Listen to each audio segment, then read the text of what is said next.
There's a strange quiet spreading across America's middle class, and it's the kind of quiet that doesn't come from peace or stability. It comes from exhaustion, from people pretending everything is okay when it absolutely isn't. You can see it on the faces of parents standing in grocery store aisles, staring at the price of eggs like it's a puzzle they can't solve. You can hear it in the polite laughter of co-workers who joke about being broke, because the alternative is admitting how close they are to drowning. You can feel it in neighborhoods that still look perfectly normal on the outside, even though inside those walls are families juggling bills like live wires. The scary part is that nothing looks broken at first glance. The lawns are cut, the cars are washed, the houses stand straight and proud like they always did. But behind every closed door, someone is doing the math in their head again. Someone is hoping the payment goes through. Someone is lying awake at night, calculating which bill can wait another week. America's middle class used to be the picture of stability, the group that didn't have to worry about basic survival. Today, they're hanging on by threads that get thinner every month. The truth is uncomfortable, but it's unavoidable. The middle class is quietly becoming the new poor. Not because they failed, not because they made reckless choices, but because the ground beneath them has shifted in ways they never prepared for. For decades they were told that if they worked hard, kept their head down, paid their taxes, and lived responsibly, life would reward them. A home, a car, a little savings, a little security. For a while, that promise was real. But promises are easy. Maintaining them is harder. And somewhere along the line, the system stopped protecting the very people who kept it running. Everything today requires more effort, more money, more sacrifice. A single income, once enough to support an entire household, now can't cover even the basics. Two incomes barely survive, and even families with 3 streams of money flowing in still feel like they're somehow behind. It's not because they're doing something wrong. It's because the world around them has inflated, while their wages stayed frozen in time. Housing prices skyrocketed into the stratosphere. Rent doubled in cities where salaries barely budged. Groceries that once cost $60 now cost $140. And health insurance, the thing meant to protect families, has become another bill that bulldozes their bank accounts. This is what makes the new middle-class struggle so invisible. They don't look like the poor of yesterday. They have jobs, sometimes good ones. They have homes, though many are one missed paycheck away from losing them. They have cars, though financed for 7 or 8 years at rates that squeeze every breath out of their paychecks. On the surface, everything seems fine. But that surface is a mask, and the mask is cracking. Beneath it lies a level of financial fragility that America hasn't seen in generations. The hardest part is the pride. Middle-class Americans don't like to admit they're struggling. They don't want their neighbors or their family to know that the credit card balance is climbing, that the savings account is empty, that the emergency fund disappeared long ago. They don't want to reveal that every month is a high-stakes balancing act, where one unexpected expense can tip everything over. So, they smile. They keep going. They try to live the life they feel they're supposed to have, even as the cost of keeping up drains every ounce of their energy. Behind all of this lies a growing sense of quiet panic. Not loud, not dramatic, just a steady, sinking realization that something has fundamentally changed. That life feels harder now, even for those who are doing everything right. That the idea of making it is becoming a distant memory. That the American middle class, once the envy of the world, is slipping into a new identity it never imagined it would wear. And maybe the most haunting part is this: nobody warned them. Nobody stepped forward and said, "Be careful." The world is shifting beneath your feet. It happened slowly, like a leak in the ceiling, small enough to ignore at first, but growing until one day the entire roof gives way. The cracks are visible now. People feel them. People live them. And whether they want to admit it or not, the middle class is standing on the edge of something they never expected to face. If you really want to understand what's happening to America's middle class, you have to look closely at the everyday moments that seem small but reveal everything. Like the man standing at the gas pump who puts in just $20 because he can't afford to fill the tank anymore. Or the mother in the supermarket, quietly putting back items one by one until the total finally drops to something she can manage. These moments look ordinary, almost invisible, but together they tell the story of a group of people being squeezed from every angle, forced to live in a world where everything climbs except the paychecks they depend on. It's not just the big expenses. Everyone talks about those. It's the slow suffocation of 1,000 small increases that no one ever asked for, that no one can escape. Every dollar has become a question now. Do we really need this? Can we stretch that? Should we wait another week? Families that used to plan vacations now plan how to afford a single dinner out. People who used to relax after work now take on side jobs just to stay afloat. The rhythm of middle-class life has changed completely. Even simple things like going to the dentist or replacing a broken appliance have turned into financial decisions that require careful thought and often quiet dread. The weight of these choices builds slowly, like sand piling up until it becomes impossible to ignore. What's even more unsettling is how normalized the struggle has become. Everyone shrugs. Everyone laughs it off. Everyone acts like this is just the new reality, because admitting how wrong it feels would mean confronting how far things have fallen. You hear it in conversations everywhere. Everything's expensive. What can you do? It is what it is. These phrases aren't casual.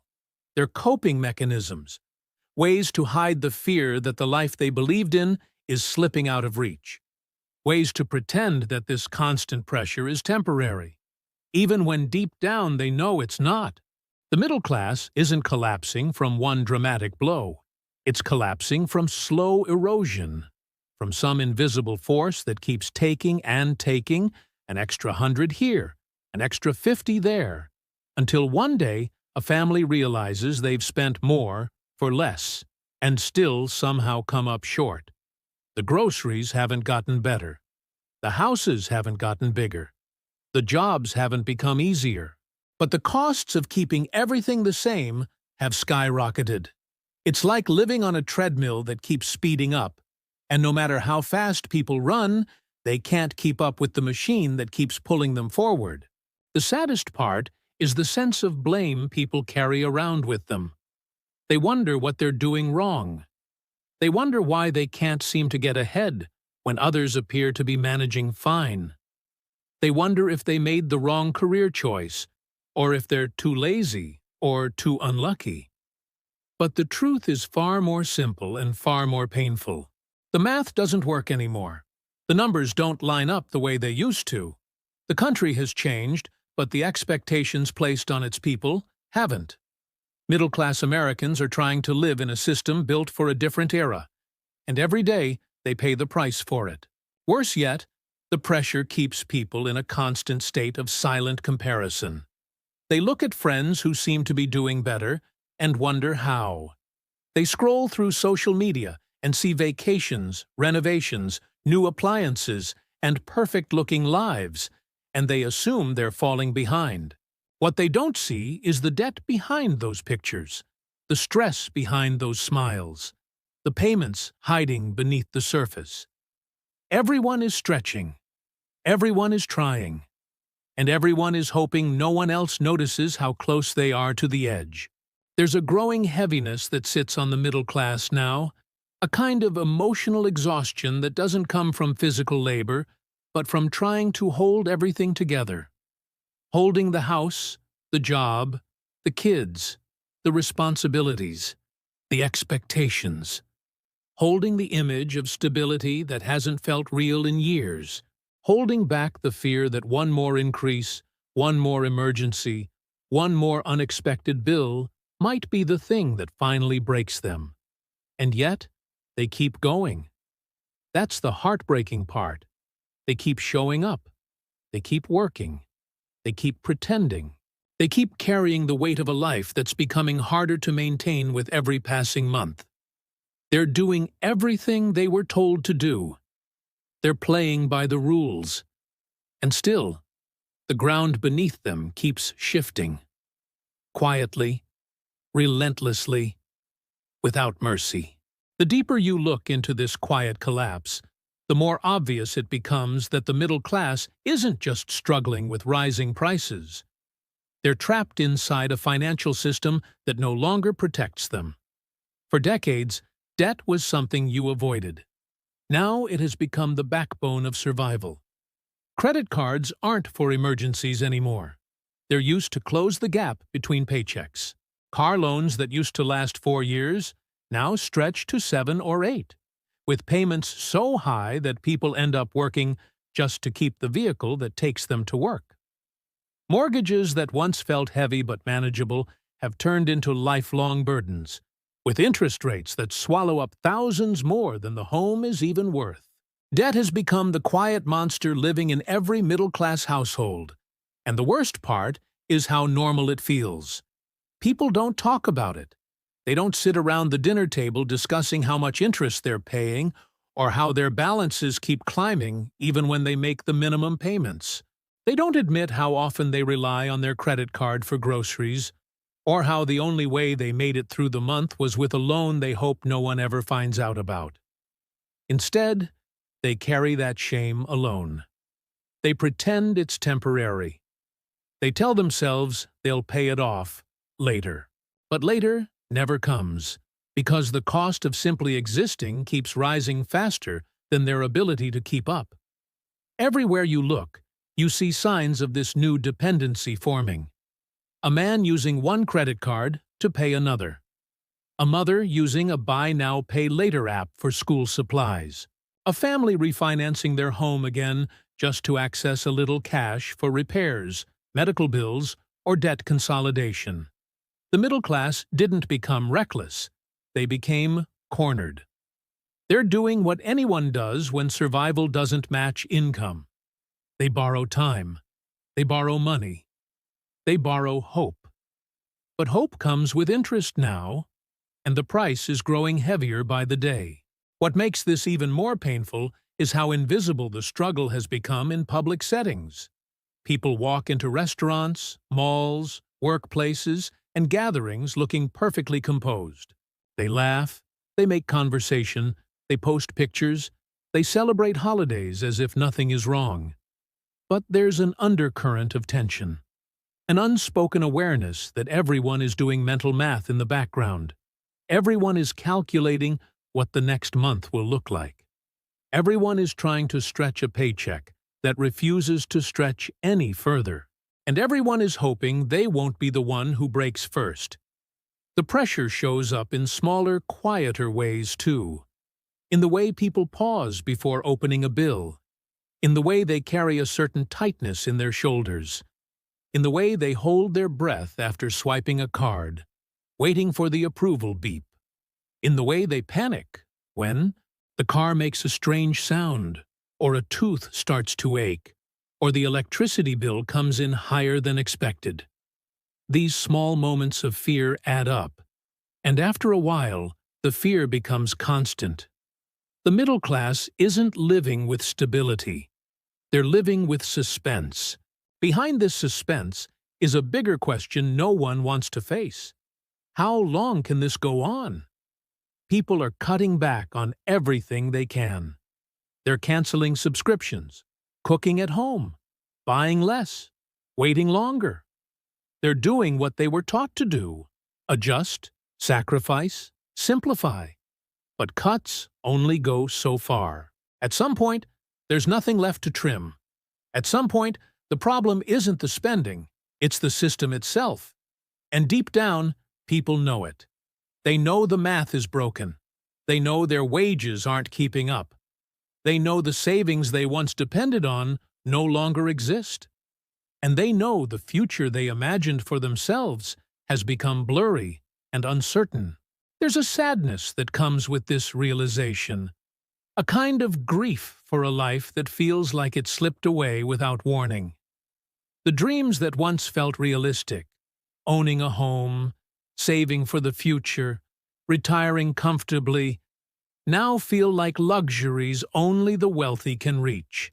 The middle class was never supposed to feel this unstable, this fragile, this close to the edge. Yet here they are, living day to day with a quiet, sinking feeling that the life they worked for is fading faster than they can hold on to it. Debt was once a tool. Now it's a trap. And millions of ordinary Americans are waking up to the painful truth that they are no longer rising. They are stalling, sinking, stretching, and surviving. Nothing about this feels temporary anymore. It feels permanent. It feels structural. It feels like the new normal they never asked for. What hurts the middle class the most isn't just the financial pressure. It's the emotional collapse that comes with realizing the life they were promised no longer exists. People don't talk about this part because it's harder to describe than a rising bill or a shrinking paycheck. It's the feeling of waking up every morning with a weight on your chest before the day even begins. It's the exhaustion that settles into your bones from doing everything right and still feeling like you're running in place. It's the quiet panic that surfaces when someone mentions retirement or savings or the future, and you feel a hollow space where certainty used to be. There's a new kind of burnout spreading through America's middle class. Not the burnout that comes from working too hard, but the burnout that comes from working without progress. You can see it in the way people move through their lives, slower, heavier, carrying something they can't quite put into words. They aren't lazy. They aren't unmotivated. They're drained. They're stretched thin. They're tired of pretending that everything is fine. There's a mental fatigue that comes from constantly calculating, constantly worrying, constantly adjusting. Every decision now has pressure behind it. Every choice feels like a risk. What makes this emotional unraveling so dangerous is how silently it spreads. It's not loud. It's not dramatic. It shows up in the little ways. In the sigh someone lets out before opening a bill. In the long stare someone gives to their checking account. In the way a person hesitates before agreeing to a simple night out because they're not sure they can afford it, or because they're simply too drained to socialize. It shows up in the way families argue about money more often, not because they're angry at each other, but because they're scared. It shows up in the way parents feel guilty for saying no to their kids. It shows up in the way people feel ashamed for wanting things they used to take for granted. There's a loneliness attached to this kind of struggle. The middle class has always been taught to be self-reliant, to solve their own problems, to quietly carry their burdens without asking for help. But when the entire system shifts beneath them, that silence becomes isolating. Everyone assumes they're the only one failing, the only one slipping, the only one falling behind. They don't realize that the person across the street, the co-worker at the desk next to them, the family at the restaurant table beside them, they're all living the same hidden struggle. They're all smiling through the same storm. This emotional collapse also comes with a deeper, more painful realization: the sense that the future is shrinking. Middle-class Americans once believed tomorrow would be better. They believed they were building something. Slowly, steadily, predictably. But now tomorrow feels like something to survive, not something to look forward to. There's no upward movement, no breathing room, no sense of growing into a better version of life. Instead, people talk about making it through the month, as if that's the new definition of success. The dreams that once motivated an entire generation. Owning a home, raising children without financial stress, saving enough to retire, living comfortably after decades of work, are beginning to feel like relics of a different America.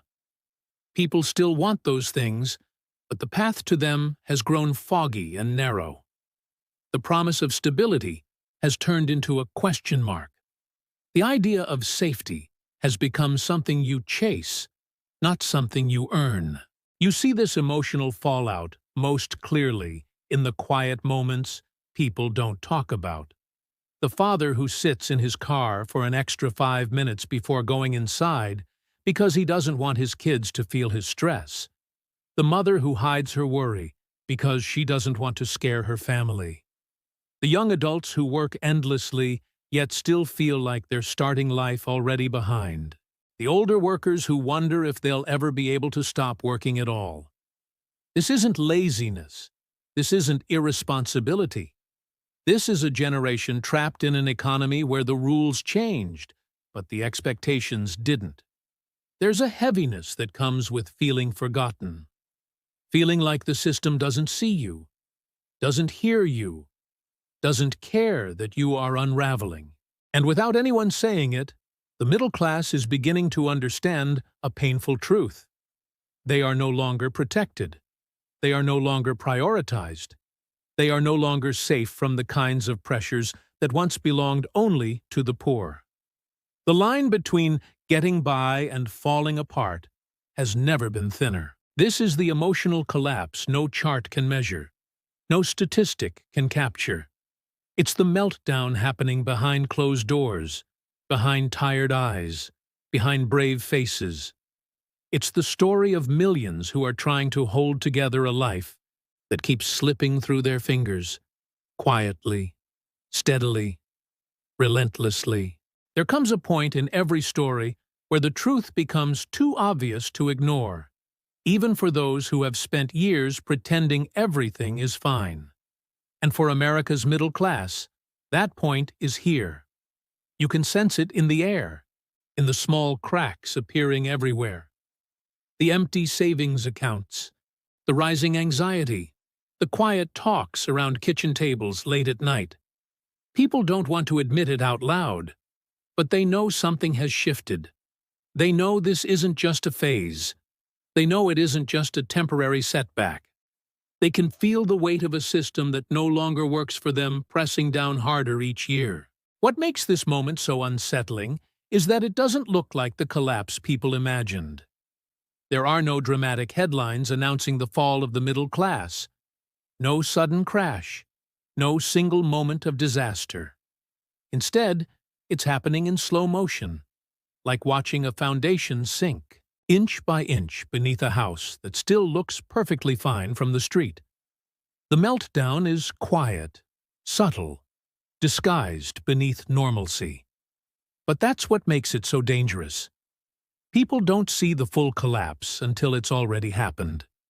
Across the country, you see the early signs of this shift in places most people don't pay attention to. The local businesses closing earlier because they can't afford to stay open. The family-owned shops slowly disappearing. The schools cutting programs. The hospitals overwhelmed, understaffed, overcharged. The neighborhoods where people used to chat outside now feel unusually silent. Everyone rushing to their second job or retreating inside to tackle another night of numbers, bills, and worries. These things don't scream collapse, but together they whisper it, over and over, until the message becomes impossible to ignore. The truth that no one wants to say is that the middle class was never supposed to be this fragile. They were the backbone of the country.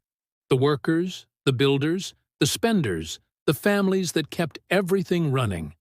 But somewhere along the way, the ground beneath them cracked, and now they're standing in a place where one unexpected event, a car breaking down, a medical bill, a rent increase, can wipe out months of progress. The line between stability and disaster has become wafer thin, and everyone feels it. People are beginning to understand that this isn't just about money. It's about the crushing emotional weight of not knowing what tomorrow will bring. It's about waking up with the same fear you went to bed with. It's about living in a country that once promised opportunity, but now feels like a maze built to keep you running in circles. It's about the way middle-class life has shifted from building a future to simply trying not to lose everything you have. And yet, despite everything, people keep going. They wake up early, drive to jobs that drain them, smile when they don't feel like smiling, push back tears when the bills come in. They still hope. They still try. They still believe there's a chance things might get better, even if they can no longer explain how or when. There's something deeply human about that kind of resilience, that quiet refusal to give up even when the world feels like it's closing in. But hope alone won't fix what's broken. Not when the cost of living keeps rising. Not when the wages stay flat. Not when families are stretched so thin that one gust of wind could tear everything apart. The middle class isn't just under pressure, they're nearing a breaking point. And if they break, it won't be a small event. It will be a shift felt across the entire country.